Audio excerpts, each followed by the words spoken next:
Hello বন্ধুরা, কেমন আছো সবাই? ভৌতিক কাহিনীতে সবাইকে স্বাগত জানাই। ভৌতিক কাহিনীতে আজকে একটি অদ্ভুত ঘটনা তোমাদের সাথে শেয়ার করব। ঘটনাটা আমাকে পাঠিয়েছে পৃথা চক্রবর্তী। ও থাকে সুভাষগ্রাম থেকে ও আমাকে এই ঘটনাটা পাঠিয়েছে আমাদের হোয়াটসঅ্যাপে। বন্ধুরা, তোমাদের কাছেও যদি এরকম কোনো ঘটনা থেকে থাকে আমাদের হোয়াটসঅ্যাপ নাম্বারে তোমরা কিন্তু যোগাযোগ করতে পারো। সেখানে ফোন করে অথবা ভয়েস মেসেজে তোমরা ঘটনা পাঠাতে পারো। আর পুরনো বন্ধুদের অসংখ্য ধন্যবাদ যারা চ্যানেলটাকে সাবস্ক্রাইব করেছো, আর যারা এখনও সাবস্ক্রাইব করে ওঠোনি তাদেরকে বলবো প্লিজ চ্যানেলটা সাবস্ক্রাইব করে আমাদের পাশে থেকো, আমাদের সাথে একটু পথ চলাটা সহজ করার চেষ্টা করো, এইটুকুই তোমাদের কাছে চাইবো। আর ঘটনাগুলি যদি তোমাদের ভালো লেগে থাকে তাহলে বন্ধু বান্ধব ফ্যামিলির সাথেও তোমরা ঘটনাগুলো শেয়ার করতে পারো। তো আর বেশি কথা না বাড়িয়ে চলে যাব সরাসরি ঘটনায়। এটা পৃথার পিসির সাথে ঘটেছে একটা মর্মান্তিক ঘটনা, সেটারই তোমাদের সাথে আজকে শেয়ার করছি। পৃথার পিসি থাকে সুভাষগ্রাম। ঘটনাটি আজ থেকে প্রায় 20 বছর আগে ঘটেছে। পৃথার পিসির সাথে আজ থেকে প্রায় 20 বছর আগে। পৃথার পিসি সুভাষগ্রামেই তার বিয়ে হয়েছে। আর আজ থেকে 20 বছর আগে সুভাষগ্রাম এতটা তো উন্নত আজকের মতো ছিল না। যথেষ্ট গ্রাম, চারিদিকে গাছপালা, পুকুর, সবাই মোটামুটি তোমরা জানোই যে সুভাষগ্রাম বেশ অনুন্নতই ছিল আজ থেকে প্রায় 20 বছর আগে। এরকমই একদিন সকালবেলা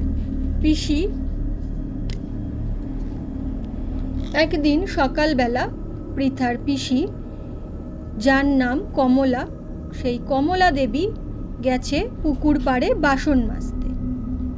বাসন মেজে আসতে তার বেশ অনেকটা সময় লাগে।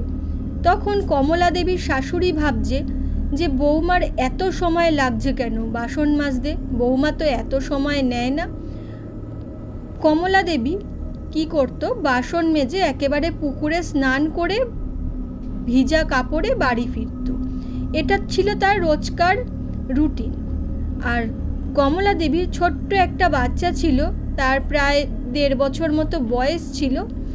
তো সেই বাচ্চাটাকে যতক্ষণ কমলা দেবী যেত পুকুরে কাজ করতে ততক্ষণ তার শাশুড়ি আর যা সামলাতো। যা ঘরের দিকটা কাজ করত আর কমলা দেবী বাইরের কাজটা করে আসতো। আর শাশুড়ি সেভাবে কাজ কিছু করতো না, ওনার বয়স হয়েছিল, উনি বাচ্চাদের সামলাতো সামনের বড় উঠানে বসে। তো সেই রকমই পৃথার পিসি যখন কমলা দেবী যখন পুকুর থেকে ফিরে এসছে বেশ অনেকটা সময়, শাশুড়ি তাকে জিজ্ঞাসা করেছে যে বৌমা তোমার এত সময় লাগলো কেন পুকুরে? সে কোনো উত্তর দিল না, সোজা ঘরে চলে গেল এবং ভেজা কাপড় বদলিয়ে সে রান্নাঘরে ঢুকলো কিছু রান্না করার উদ্দেশ্যে। প্রতিদিন যেমন তিনি কাজ করতেন সেই রকমই কাজের উদ্দেশ্যে রান্নাঘরে ঢুকলো। রান্নাঘরে সে বসে আছে, এদিকে অন্যমনস্ক মন তার যেন রান্নার কাজে নেই। সবার জন্য সে চা বসিয়েছে, চায়ের জল ফুটে বাটির তলায় প্রায় লেগে গেছে। তখন ছুটে এসে ওনার যা ছুটে এসে দেখছে প্রায় বাটির জল শুকিয়ে গেছে। তখন যাকে বলছে, কী রে কমলা, তোর এদিকে মন নেই রান্নার দিকে, দেখতো চায়ের বাটির জল শুকিয়ে গেছে, তোর মন কোথায়? সে তখনও কোনো উত্তর করলো না, চুপ করে আবার বাটিতে জল দিয়ে সে চা করলো সবার জন্য, সবাইকে চা দিল। তারপরে ভাত বসিয়েছে, ভাত রান্না হয়ে গেছে। এরপরে বাজার এসছে, উঠোনে বাজার নামিয়েছে কমলারই স্বামী যখন বাজার নামিয়েছে তখন কমলা ছুটে গেছে।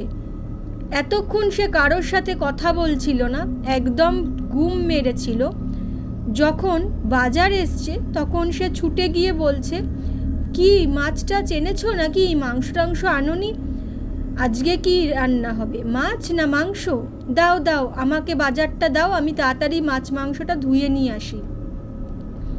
এই বলে প্রায় স্বামীর হাত থেকে বাজারের ব্যাগটা ছিনিয়ে নিল কমলা। ছিনিয়ে নিয়ে দেখলো যে ভিতরে মাছ মাংস কি আছে। তো সেদিনকে বাজার থেকে ওর স্বামী বেশ বড় দেখে একটা ইলিশ মাছ কিনে নিয়ে এসেছিল। ও তাড়াতাড়ি সবজিগুলোকে ফেলে রেখে মাছটা নিয়ে তাড়াতাড়ি পুকুর পাড়ে আবার গেল ধোয়ার জন্য। বেশ অনেকক্ষণ হয়ে গেছে, কমলা আসছে না। আবার 1-1.5 ঘন্টা বাদে ফিরে এসছে খালি বাটি। তখন সবাই জিজ্ঞাসা করছে, কী রে কমলা, তুই যে মাছ ধুতে গেলি পুকুরে, পুরো বাটি খালি কেন রে? কোথায় গেল এতগুলো মাছ? দুপুরবেলা এবার সবাই কি খাবে, তুই কি করলি? ও তখন উত্তর দিল, আমি একটু অন্যমনস্ক হয়েছিলাম, বিড়ালে এসে মাছ খেয়ে গেছে। এই বলে সে ঘরে চলে গেল। ঘরে গিয়ে চুপ করে শুয়ে আছে, কোনো কথার উত্তর দিচ্ছে না। সবাই কানাঘুষা করছে শাশুড়ি যা, যে ওর হলোটা কি, ও তো এইরকম করে না, দিব্যি ভালো মানুষ, ভালো কাজকর্মও করে, সবার সাথে হাসি খুশি কথাবার্তাও বলে, তাহলে আজকে কেন সে তার ব্যবহারে এরকম পরিবর্তন? বাচ্চাটাকেও কোলের কাছে নিচ্ছে না, বাজারে এসেছে, অন্য সবজি ফেলে রেখেও তাড়াতাড়ি মাছ ধুতে গেল, একটা মাছও বাড়ি পর্যন্ত ফিরে আসলো না, ব্যাপারটা হলোটা কি? সবাই বেশ চিন্তিত। এরপর অনেকক্ষণ যখন কমলা ঘরের মধ্যে বসে আছে চুপ করে, বেরোচ্ছে না, তখন শাশুড়ি আস্তে আস্তে গেছে ঘরে, গিয়ে জিজ্ঞাসা করছে, কী রে কমলা, তোর কি হয়েছে বউ? কিছু বল, আমাদের কোনো অসুবিধা হলে বল। কমলা কোনো কথার উত্তর দিল না। বলছে, দেখ তোর বাচ্চাটা কাঁদছে, বাচ্চাটাকে একটু ধর তো। আমি অনেকক্ষণ তোর বাচ্চাকে নিয়ে বসে আছি, আমার কোমরটা ধরে গেছে, বাচ্চাটাকে একটু ধর, বাচ্চাটার খিদে পেয়েছে নাকি দেখ। তো সে বাচ্চাটাকে কোলে নিয়ে ঘরে এসে বাচ্চাটার দুধ করে দিল, বাচ্চাটা খেলো, খেয়ে দিয়ে ঘুমালো। সারাদিন এইভাবেই কেটে গেল। এবার যখন রাত হয়েছে, রাতের বেলা হঠাৎ করে বাচ্চাটা যখন কেঁদে উঠেছে, তখন কমলা বাচ্চাটাকে কোলে নিয়ে তাড়াতাড়ি ঘরের বাইরে বেরিয়ে এসছে। এবার ওর স্বামী ভাবছে যে কি হলো ব্যাপারটা, কমলা ঘরের বাইরে কেন বেরিয়ে আসলো? বাচ্চাটা কাঁদছে, ও তো ঘরেই চুপ করায় প্রতিদিন, দুধ খাওয়ালে ঘরেই খাওয়াবে, বাইরে কেন বেরিয়ে আসলো? আর সকাল থেকে যেহেতু কমলার ব্যবহারটা স্বাভাবিক ছিল না, সবাই একটু চিন্তিতই ছিল। ওর স্বামী পিছন পিছন তাড়াতাড়ি বেরিয়ে দেখছে কমলা বাচ্চাটাকে কোলের মধ্যে রেখে ঝুঁকে মাথাটা নিচু হয়ে কিছু একটা করছে। তখন কমলার স্বামী জোরে চিৎকার করে বলল, এই কমলা, কি করছোটা কি? বাচ্চাটার মুখের ওপরে ঝুঁকে পড়েছো, ওর তো দম আটকে যাবে। কমলা হকচকিয়ে উঠে স্বামীর দিকে তাকালো। যখন সে স্বামীর দিকে তাকিয়েছে, স্বামী 10 পা পিছনে সরে গিয়ে আটকে উঠেছে। দেখছে কমলার দুটো চোখ রক্তবর্ণ লাল, দাঁত দুটো দুদিক থেকে বেরিয়ে এসছে, মুখটা লাল আর চোখগুলো পুরো যেন মনে হচ্ছে কোঠরে ঢুকে রয়েছে।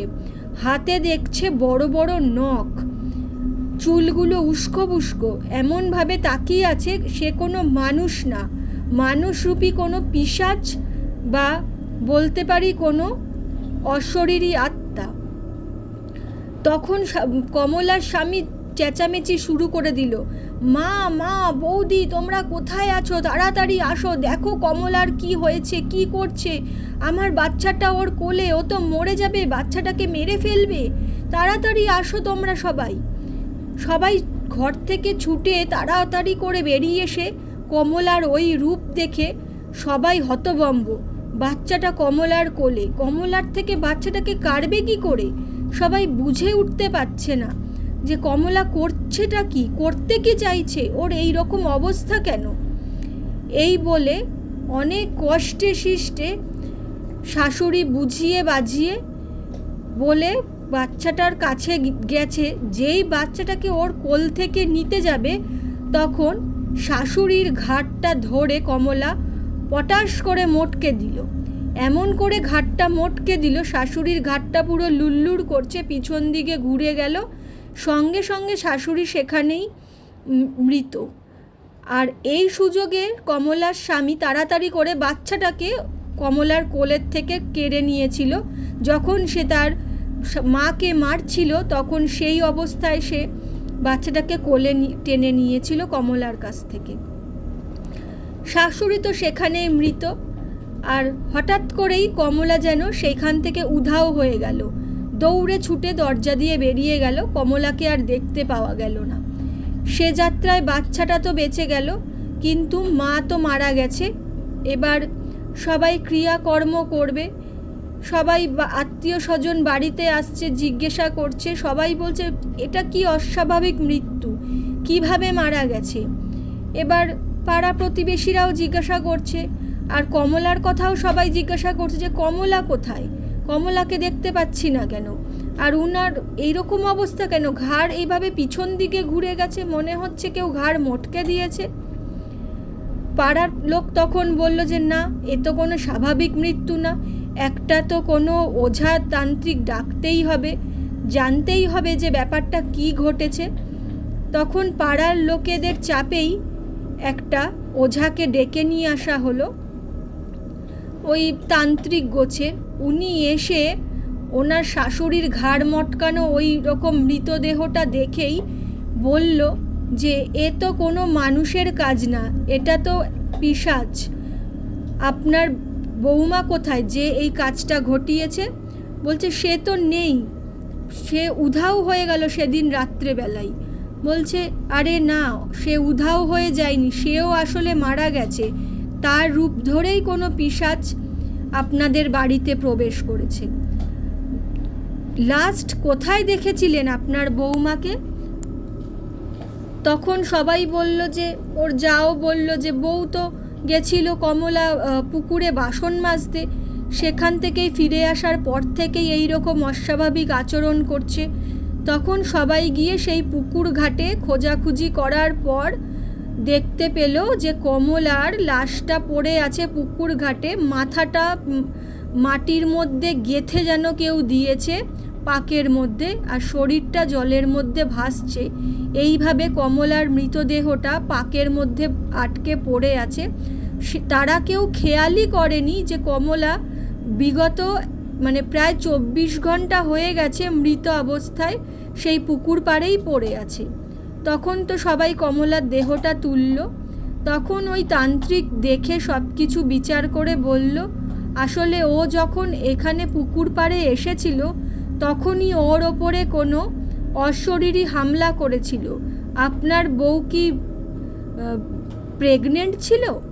তখন কমলার স্বামী বলল যে হ্যাঁ, আসলে আমরা কাউকে ব্যাপারটা জানাইনি, কারণ আমার ছেলের বয়স 1.5 বছর, তারপরেই আবার কমলা প্রেগনেন্ট হয়ে গেছে। ভেবেছিলাম যে বাচ্চাটাকে রাখবো না, কারণ এত ছোট বাচ্চা, তারপরে আবার একটা বাচ্চা আসলে কমলা সামলাতে পারবে না, এই জন্য বাড়ির কাউকে আর জানাইনি। আমরা ডাক্তারখানায় যাব, ওষুধপত্র দেব কমলাকে, এইরকমই ঠিক ছিল।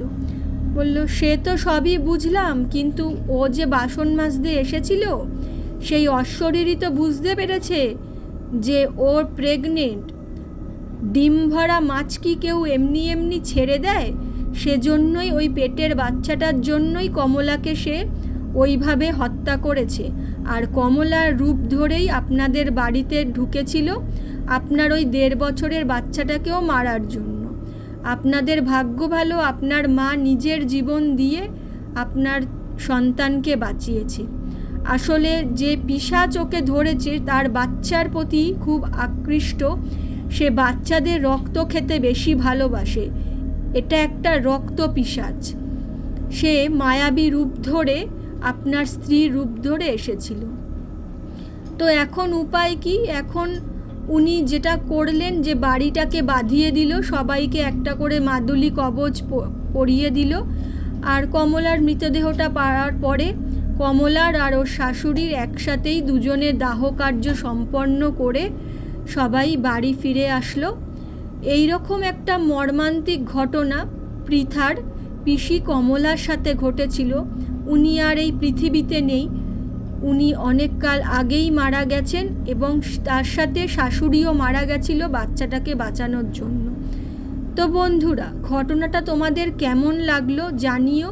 পৃথা আমাদেরকে পাঠিয়েছে তোমাদের সকলের সাথে শেয়ার করার জন্য ওর পিসির সাথে ঘটে যাওয়া একটা মর্মান্তিক ঘটনা, যেখানে পিসিকে তার নিজের জীবনও দিতে হয়েছিল এবং তার সাথে তার শাশুড়িও মারা গেছিল। তাহলে আজকে এইটুকুই, এরপর দেখা হবে আবার অন্য কোনো এপিসোডে। আমাদের সাথে থেকো, পাশে থেকো, চ্যানেলটাকে সাবস্ক্রাইব করো।